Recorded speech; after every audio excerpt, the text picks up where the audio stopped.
يوارد طلبتكم واقع بالصور متواتنا دزيت لكم الصور وارقامي وتخافون مني. الله الشاهد خيركم ما يواطن يبرز لي بالواقع غير بأمهاتكم. طبعا يا قلبي عندكم هذا الطيز بن الطيطلة بن واقع اسمه عقيل بن صلاح الدين. قال يا قلبي راح ادق عليه، هذا رقم خاف ينكر. هسه انا وين بصلاح الدين؟ قال يا قلبي هاي منطقتهم ويخاف يطلع لي.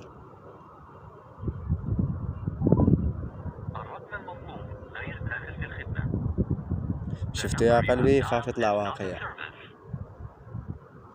هذا عقيل لا يندع بالواقع بعد كتله بالنار. خطية حط رقمه وطع طيران مدري سواه شوي دقايق يطلع لي الرقم غير داخل بالخدمة مدري شنو، يبلع حيوان.